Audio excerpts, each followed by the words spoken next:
Hello, everyone, and welcome to another edition of OTT.X Webinars, where we bring you thought-provoking insights from industry-leading experts and executives from all sectors of OTT, streaming, and CTV. My name is Jose Rodriguez, and we're delighted to have you join us today.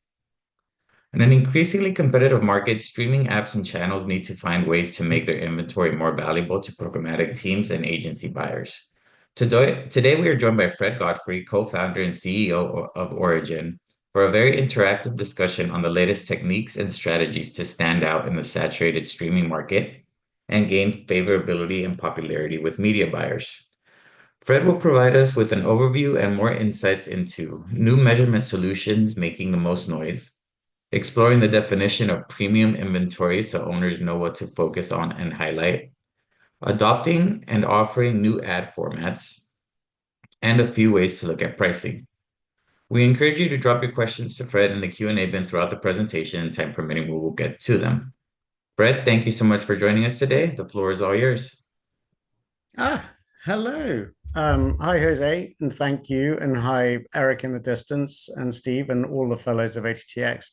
It's lovely to be here, and I always enjoy having a chance to talk to all of you guys. Today is going to be very laid back. There's no presentation or deck or anything I'm going to show you. I'm definitely not going to pitch anything. Except maybe a little bit towards the end. But instead, I've written down some notes. So if you see me apparently reading while I'm talking, it's because I am. But that's mainly because there's so much that I'd love to see if we can get through today in this discussion. And as Jose said, if I say anything that warrants or deserves a question, then please do ask, and Jose will see if we can sort of slip those in while we go through the discussion. But fundamentally, the reason why I thought it was valuable to talk about this topic is really for one that Jose said. You know, the market is becoming only more competitive, and there's only more apps and more channels opening up, and the audiences are only growing. But at the same time, there's a disproportionately slower increase in the advertisers who are coming into the connected TV marketplace. A lot of them are still quite slow to move away from linear. A lot of them are still extremely performance orientated, so moving budgets maybe into social and so on, unaware that actually there's a lot of performance that can be achieved on connected TV, which is a slow education process, which, as we all know, connected TV is across many different regards.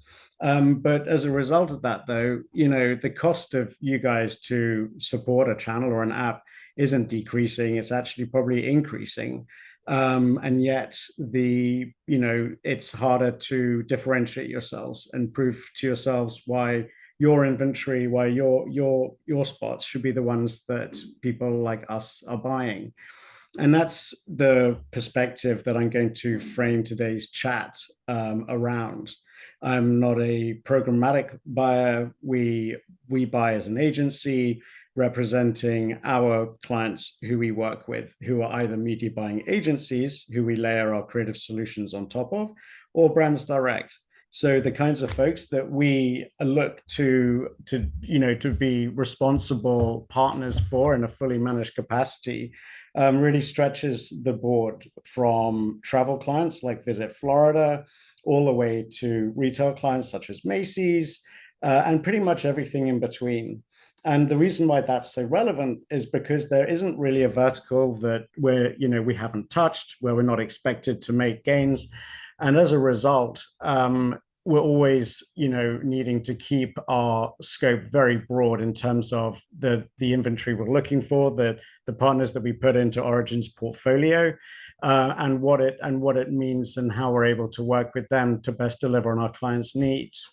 So, as I say, like that's it. As a media buyer myself or ourselves, the responsibility of ensuring that we are putting their ads, to the best use in the best place possible is equally as important as the creative solutions that we layer on top of or inside our clients' ads.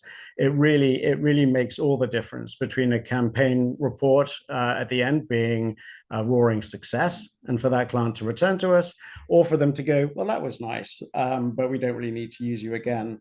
And given that most of our business actually comes from retained clients rather than new business, which is a problem for another day, it does suggest that we're doing something right.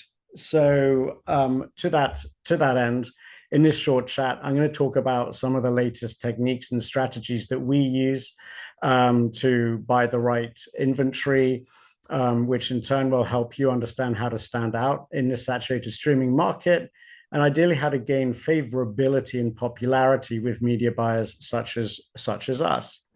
Because there are lots of ways that you can make that happen. And the ways now I'm going to focus on really fall into 3 or 4 main buckets, which I'm going to go through one by one. I might be dropping a couple of links into the chat as well. And if that's not going to everyone, maybe Jose can pass it on. But I'm going to really break this into like 4 major areas that we distinguish when we're looking to buy media for our clients. And the first one is, well, I guess that's where we'll start.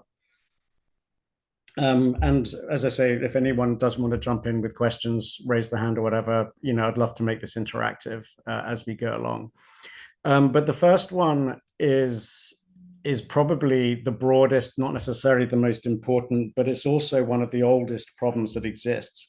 And I think that to understand the value of your inventory, first off, you need to have a contemporary understanding of what premium means and versus non-premium, which is such a funny way of saying garbage. Like it's a very significant problem because you've got a lot of very large streaming services out there that think that it's basically just because of their logo and their scale that they are premium. And not even necessarily their content. But we think that's a huge mistake. Instead, the most basic ways that we understand what premium is and the things that we would suggest you always work to ensure is top drawer stuff, but also is in your sales materials and your collateral that you're sending out to media buyers such as us, which I'm going to be referring to quite a lot in terms of like what a one sheet could look like that could tell us exactly what we're buying, is number one, like the reliability, of those avails, by which I mean the consistency. Are you seeing audiences that really swing? Are you seeing, one day or 1 month, you might have a huge audience and lots of inventory versus another day where you really don't have a lot? Well, that's not necessarily a problem in and of itself. If you can spot any kind of seasonal trends or content related trends that you can match up against that, that's very important information to have for a media buyer, because while you can give us a single flat number, we will then, initially we will count on that in terms of us being able to deliver a client's campaign effectively with the right frequency and on time. But if suddenly we see these really big swings, it causes difficulty and complications at our end. And it's probably likely that the channels that we will start deprioritizing when it comes to a flight may be one that is just not proving consistent in the reliability of the opportunities that we're seeing to make that purchase. So that is number one in that regard. The other one, of course, is making sure that you've got all of the measures in place to make sure that we can feel comfortable that the impressions that are being offered to us are safe. I'm not accusing anyone here of fraud or spam or whatever it may be. But as we know, the connected TV marketplace is the easiest to spoof out there. There is nothing stopping someone from having a bank of 200,000 mobile phones sitting on their bedroom wall, sending ad requests saying that they are a channel on Roku playing in someone's living room. And so whilst obviously it's down to us to make sure from our end that what we're buying is something that we can trust, you can certainly make it easier by ensuring that you got the right certifications and obviously the right contacts and that we understand you, and just make sure that the relationship exists between yourself and the prospective or the current media buyer, that makes us know that we can ask questions if we need to, but just makes us feel very comfortable with that direct connection we got between us and you. That's definitely the second one. And the third in this regard, and all of this comes down to premium, is the detail of the information that you can provide us when you send us that ad request. But don't just think about like the device ID, but also make sure, if you can, that you're able to provide us with the location of that impression and other details that may not seem essential to you, but actually could to some extremely strategic buyers, which I'd like to call us. We do a lot of dynamic creative production, which means that the more information that we have about this opportunity we have to buy an impression from you, the better it fits our creative model, but also beyond our creative model, thinking more broadly, it also is, you're more likely suddenly to appeal to exactly what it is a media buyer is looking for their client. So the more information you can share in that request, the better. And then you start thinking about some of the sort of the secondary areas in which you want to provide that information or that context. He says, teeing up the next one, which is context. I'm sure you guys have come across folks like Iris TV, who have been out there now for 5-10 years, definitely more than 5, so that wasn't fair.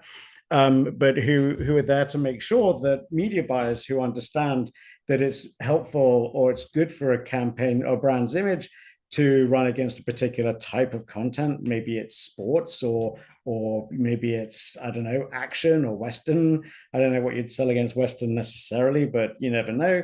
It's very helpful for us. And even if media buyers aren't necessarily requesting it now, there's a very good chance that it becomes a request or a requirement down the road. So you should also look at third parties such as that in order to make sure that you're providing the most information possible. And then just to wrap up this little segment, all of this is what we consider at Origin to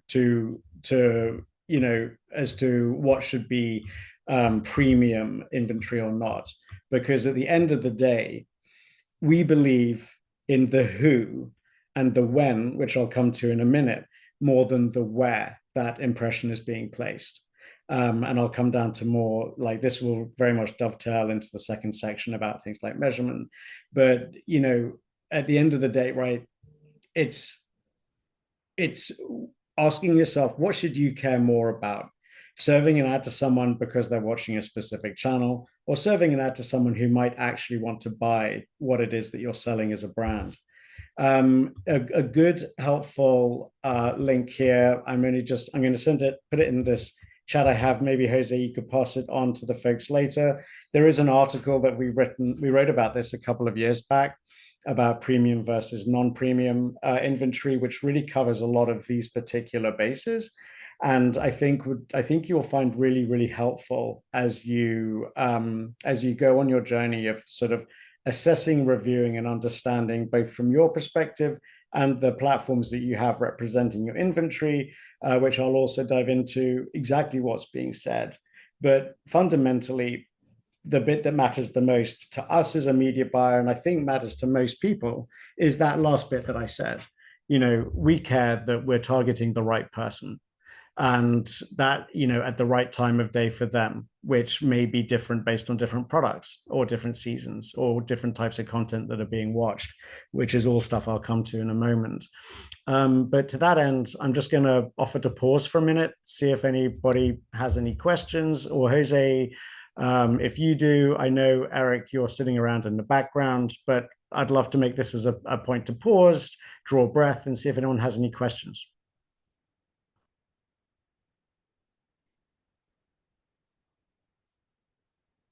Oh, I take it that's a no. Okay, well, that's good. Either that means that everyone has fallen asleep, or it's because I'm answering things nice and comprehensively. So what I will do is I will move right on to the next little bit, which to me is actually some of the most interesting, which is about measurement. Now, obviously, measurement exists on both sides of this equation, right? So when we're putting together a campaign for, whether it's somebody like Petco or the state of Maine or American Airlines or somebody. I love listing brands because it makes me feel very, very proud of the company and what the people around me have achieved. So that was gloating, just to be clear. Is we put a lot of effort and a lot of collateral into measuring the success of a campaign, whether we're running a brand study, or even using someone like Claritas or Foursquare or any of these folks to measure the success of a campaign, as well as partners like TVision, which I'll come to in a minute. The point is that actually there's a very interesting way that you could really turn measurement on its head and not just look at it from the media buyers perspective, but look at what media buyers are typically doing when it comes to measurement, and thinking about how you, as the media seller, could actually, be using similar techniques to learn more about your audience, and again, further drive value to that one sheet that is trying to persuade someone that yours is absolutely the inventory to buy. Because at the end of the day, per the headline of this topic, not all impressions are created equal, right? On the face of it, though, they are, right? You've got what I had described by someone sitting next to me once on a panel. I've got 20-foot shipping containers and I've got 40-foot shipping containers. And I'm like, Jesus, that's so like depressing to think about it that way. When you hustle so hard to try and make sure that people are buying your stuff, it's about more than that. But it's also not about the color of the container. It's also about what's within the container. And I might just stop the analogy there because I'm going to embarrass myself.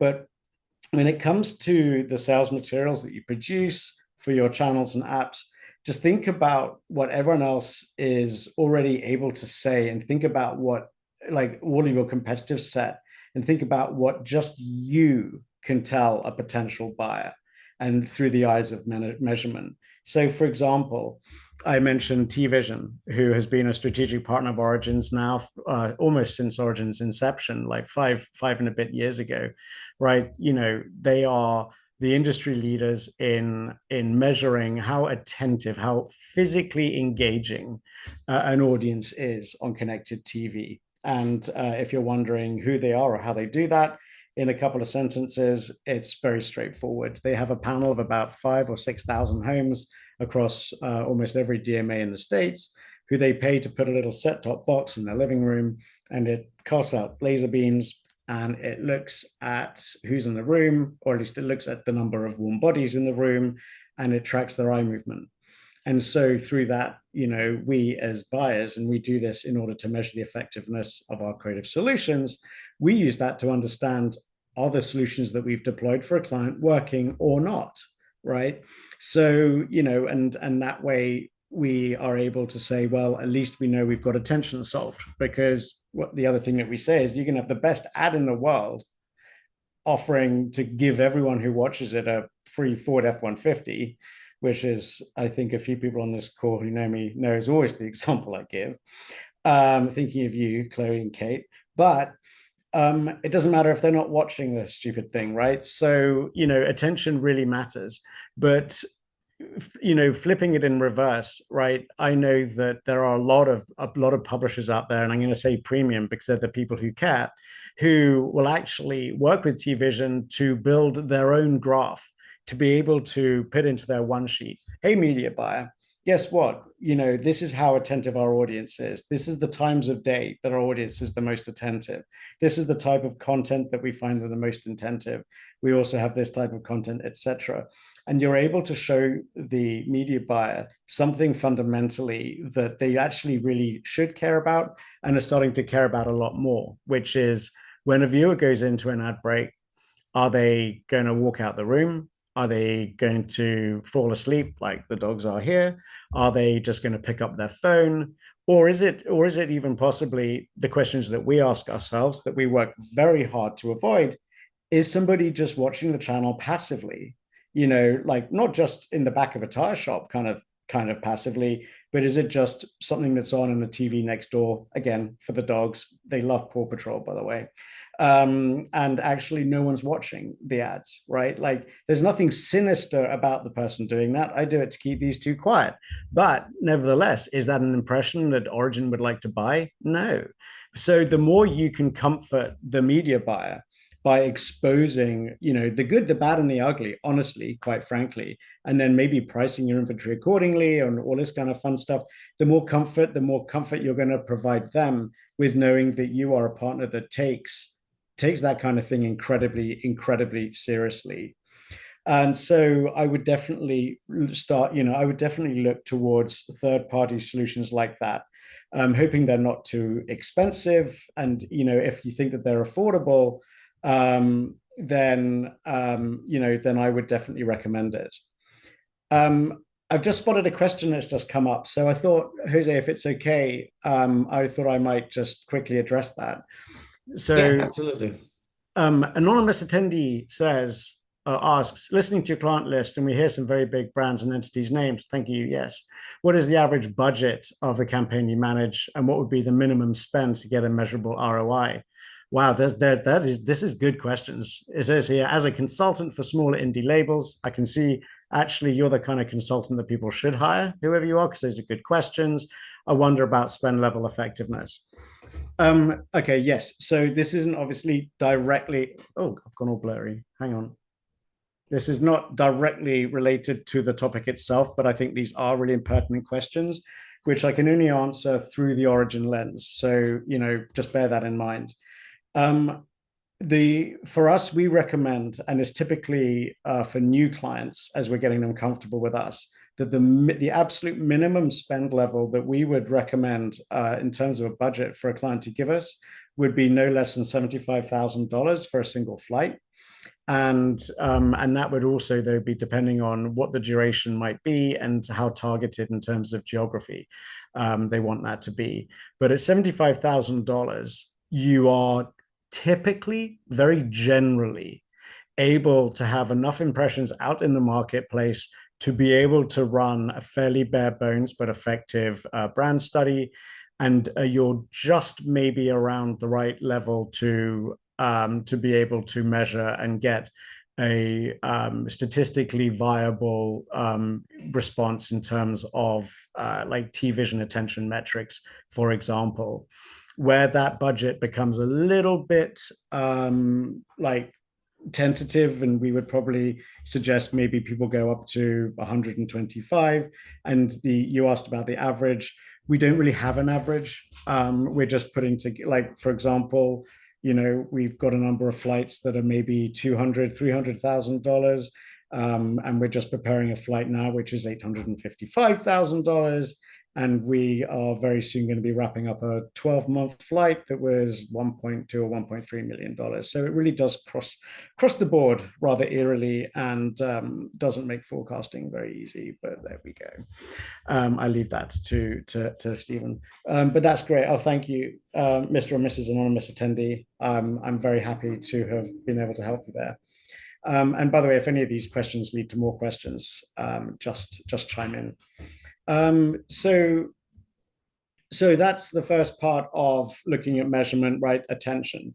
The second is actually one that you may or may not already adopt, but it really leans into some of the solutions out there that we use for measurement studies, for brand studies.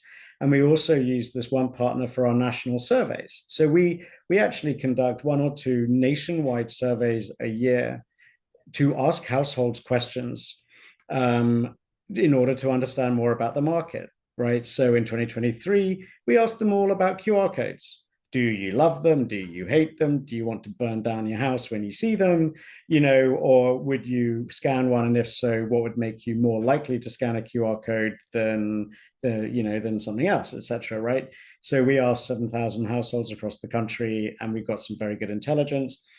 And then this year, at the beginning of the year, we did another nationwide survey to ask about political CTV ads, which, as some of you may know, we're in an election season, and we, really were investing heavily in having unique intelligence in terms of how to make political ads more effective in order to go and pitch clients, which we were actually very successful at.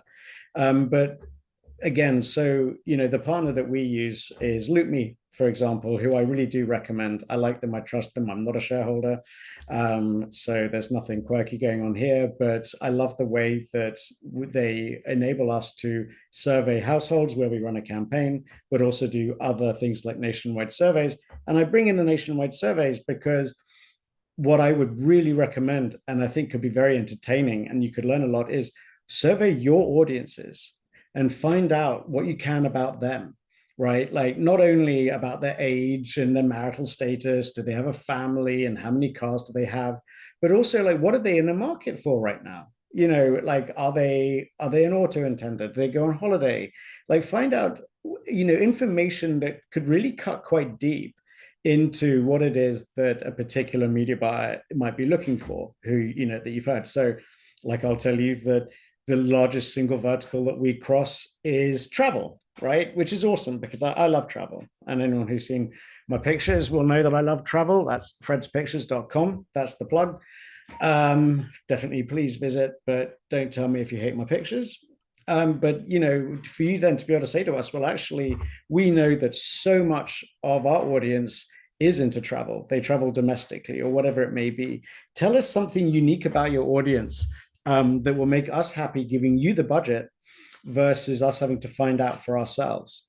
And, do they have a pet? Do they use a food delivery service? And even down to certain questions like asking, like, how many hours of TV does your audience watch a day? It doesn't just have to be on your channel, but you're just still providing really interesting information that will suggest if they're a heavy TV consumer, a medium TV consumer, or a light TV consumer. Do they still have traditional linear TV subscriptions, or are they all, are they streaming only? All of this, while you may not be able to piece the puzzle bits together as to why all of that's interesting, I will tell you that if and when people come to us saying this is our audience, we look at it like from what would probably be a completely different lens to how you might imagine, because you're just giving us food, right, to imagine what we can do and say creatively to a household, and you're doing a lot of the lifting for us. And when you're doing the lifting for us, you're making our life easier, you're making it more likely that we're going to satisfy our client, and all of those are good things. So I would definitely look towards that. Okay, hang on. I'm just going to, okay, so I'll answer that. So there we go. Okay, there we go. I don't think I've got any more Q's or A's. And then the other one is about engagement. This is just a bit of an out there idea that I had while I was preparing my notes this morning, right? So I would take this with a pinch of salt, but it may also seed an idea in. But this is what I know I would do if I was a channel owner, which I'm very much not, but did once have an aspiration of being. Consider running something like a 15-second promotion in your breaks, or maybe even like stitched into the content before the break, that includes maybe something like a QR code or a short SMS code or even a short URL, or something that through some kind of incentive, whether it's premium access to something or something that's of value that you can provide, you can actually see how actively engaging your audience is. It's just yet another idea. Again, if you could put something like that into your sales materials, because while 2.5, 3 years ago, approximately 0 to 5% of our clients were requesting QR codes in their CTV ad enhancements that Arjun was creating, and then it jumped to probably like 50 to 70%, and now it's floating somewhere in the more middle ground. But every time we do it, we always level set with the client that they shouldn't expect anything too spectacular. That way we typically hope to please them at the end, but it's always still a concern, because again, we as the media buyer putting this red target on our back, and we're hoping that we're going to find audiences that do engage, that will pick up their phone and scan a QR code. And I talk all about this because anybody who reads or listens to any of the garbage I spout will know that, at Origin, we're very proud about being a performance-based creative and media buying agency. And we don't believe in that happening through remote controls on the TV. We believe it is best to happen through the second screen engagement through something like a QR. And so if you can give us any kind of level of comfort that your audience is fundamentally, like receptive to things like that, all you're going to be doing is ticking another box. So I would use that as ways to think about boxes and set-top boxes. And I just said that because I see a question here from how were the set-top box participants chosen? Were they paid other incentive? So this is from Mr. Apple at OTT.X. And I think you're referring to TVision and how they built their panel of 6,000 households across the US. I was told once how they were chosen, but I don't remember. But I'm pretty sure that if you take a look, if you go to TVision Insights, you might be able to find the answer to that question. But what I do know is that we find it to be a reliable audience and one that over the years we have felt is very stable and very reliable. But I can't go into the details as to how they choose or who they choose to put their set-top boxes in.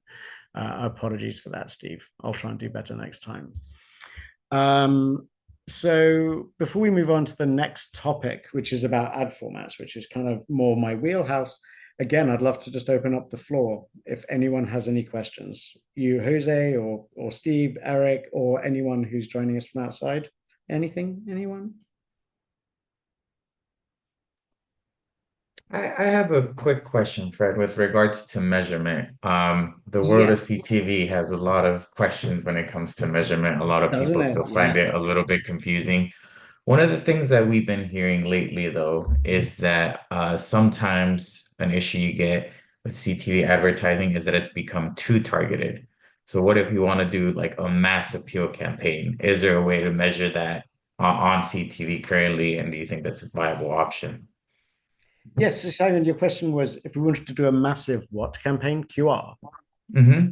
Let's say QR any type of campaign, but I feel like we get a lot of remarks that sometimes CTV advertising is currently too targetable. Yeah. It's too niche. It's harder to pull off a mass campaign. Yes.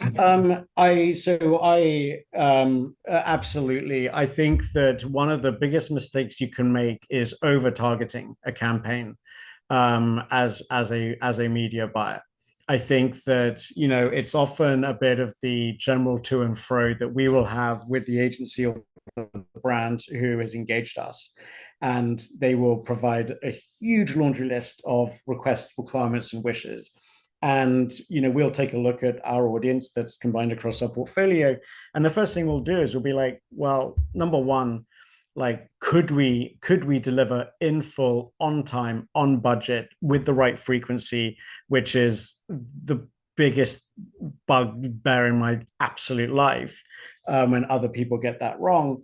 And even if we can, do we think that they're applying the right level of targeting? Because like speaking more ethereally, like there's a bigger problem, and we do try to advise our clients about, which is one, targeting is very expensive. You can add, before you know it, you could be adding $2, $3, $5 or much more to your CPM just by targeting.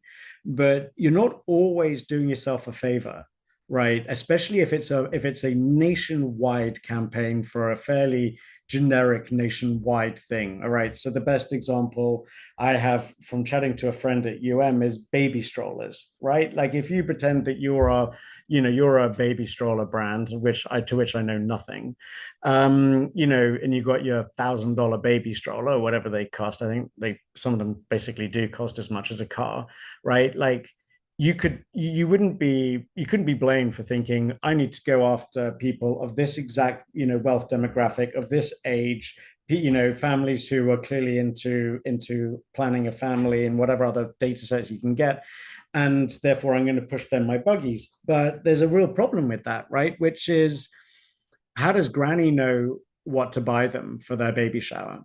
right? Like, it gets to a point where it goes against the ethos of what advertising is and what makes it effective.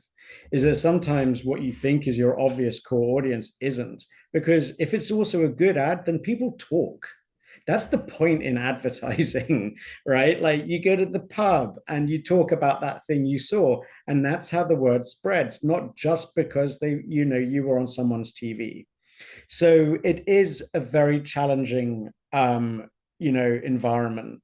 And I think that it's understandable that people do apply a lot of targeting, but we would always caution people against it beyond like the obvious. So we do a lot of campaigns that are very specific to geos or geo fences, for example, and certain date windows, and something I'll mention in a minute, which is time windows like day parting, right?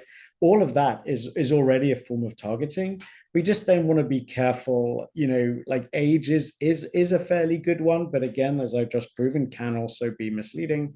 But to answer your question, yeah, like it can make delivering a campaign in full, on budget, on time, without squeezing them all into the 11 houses that you found that tick all the boxes. I mean, if that's what you're doing, then either you don't have access to the right supply, or you need to rethink your targeting strategy. That makes a ton of sense. Thank you. Thank you, Fred. I'll let you keep going. No worries. Okay, no worries. Good.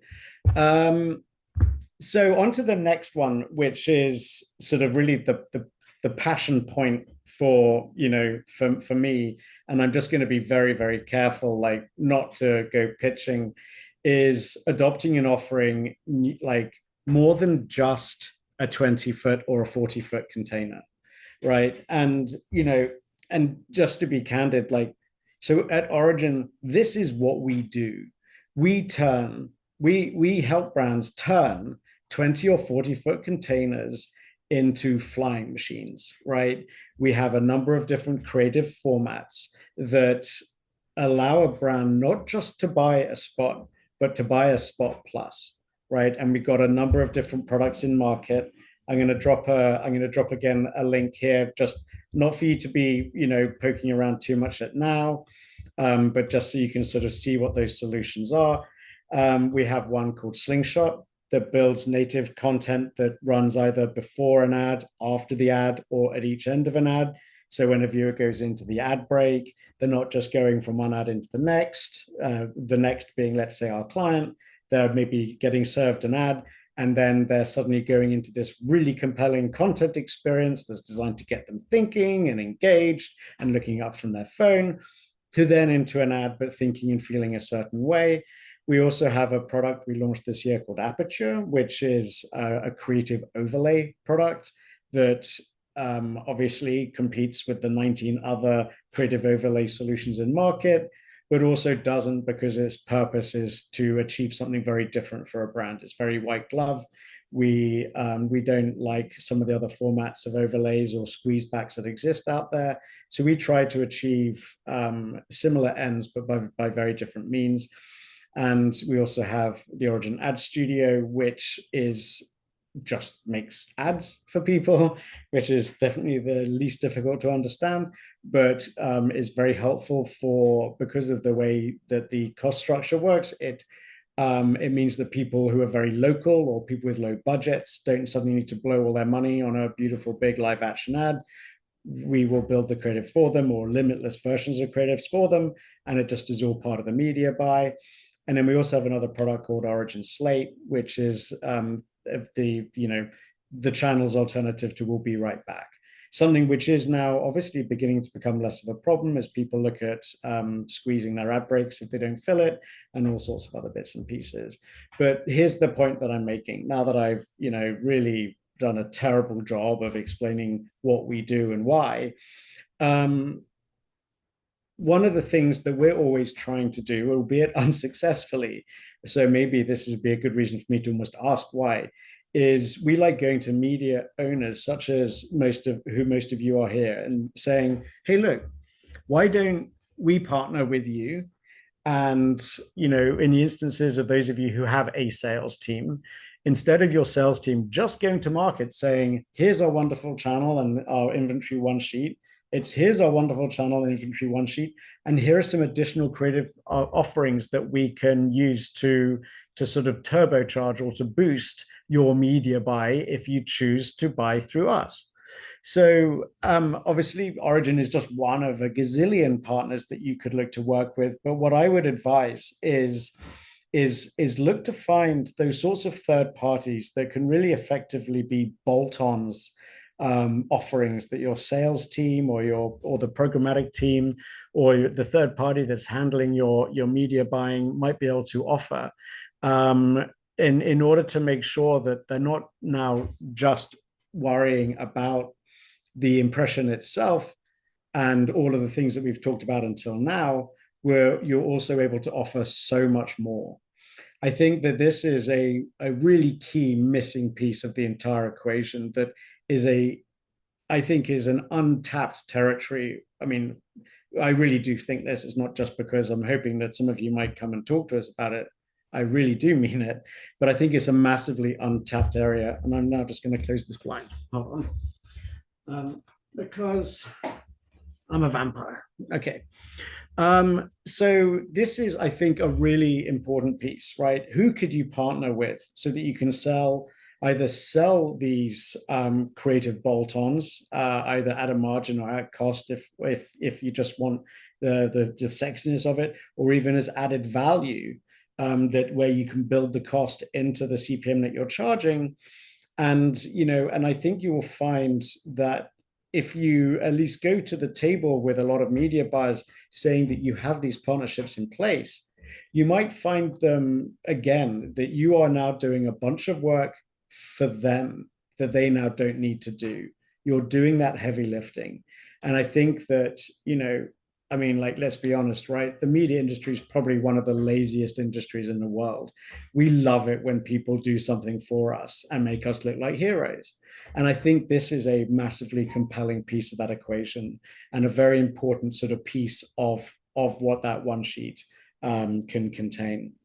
So that's that bit. And then just one more, but before we move on to that, this is the short piece, which is not so much my wheelhouse.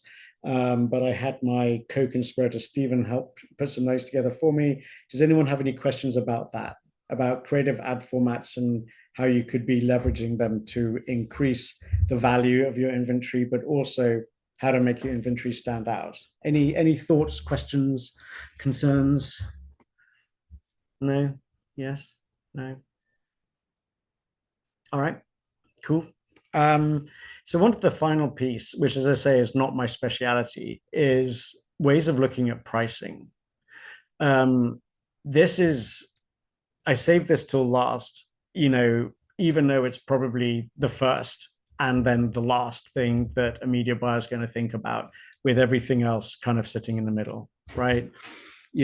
Like generally most publishers have a standard floor rate for demand partners across their inventory, across all times of day. And it's just a case of, if you want it, here it is, this is what it costs. But it does beg a very important question, which is an impression at 3 a.m. worth the same as one at 8 p.m. during prime time, right? Is it, the answer, by the way, to that may not be all that obvious, right? It depends on your audience. It depends on everything else you've learned. It depends on your content type. It depends on the product being sold, right? I could imagine melatonin going down very well with audiences at 3 a.m. who are watching anime, or cannabis ads going down at 2:30 a.m. to be watching anime. I always tease anime for that, but that's not really fair. But the point is that how should you be looking at the price and the value of your inventory, depending on when your audience is actually consuming that content? Because it's something that we look at a lot. And if we see that you're looking at it, then that will mean that you already have a level of education that we are going to want to leverage. Another example could be, is the impression that's in the first position of your ad break more valuable than the one in the middle? And what about the one at the end of the ad break, right? Like, what can you learn about the sort of the halo effect of the attention that people are paying in your breaks, depending, of course, on how long your breaks are. Because at the end of the day, the technology very much exists, and it depends on who and how you're transacting your impressions through. But the tech more than exists for publishers to explore more strategic pricing. It just doesn't need to be that it's executed just like as broadly as it is at the moment. So again, it really is a case of the more we see you looking at that and looking at dynamic floors, for example, which would fall into everything I've just described, the more likely it is that we will want to become a customer of yours. So that's probably the last thing I was going to really raise today, and I don't really have any more immediate thoughts or pearls of wisdom. But I know we have a couple of minutes left. Hang on a second, there is a question here. This is from someone who I actually know, so this feels like cheating. Hi, Amy. What are the best use cases for dynamic creative beside weather and geography? And which are the first ones, which is the first you can think of? Gosh. Yes, and I do feel like I'm cheating. I mean, my imagination tends to get a bit stoked here, and appreciating that people might not understand what we mean by dynamic creative. And I would just urge you to poke around on our website to understand what we can do on connected TV that, humble brag, nobody else can do. To be able to show this afternoon's weather forecast in the living room ahead of a Visit Florida ad, for example, is one thing. And to be able to speak to someone where someone is, like we did for Schlotzsky's a few years ago. They wanted to send people to 4 different specific locations around San Antonio, whatever it was, and we spoke about people like landmarks within a few streets of where somebody lived. There are so many other things. For example, sports betting, right? You're in the game and somebody scores a goal or whatever it's called in any game, and the betting odds change, right? For someone like FanDuel to be able to come along and actually reflect in close to real time how the odds are changing. This is a very key part of the secret sauce for us in creating that engagement or the value exchange between the brand and the viewer. There are, oh my God, so many ideas. Insurance, right? Look at everything that's been happening in Florida lately.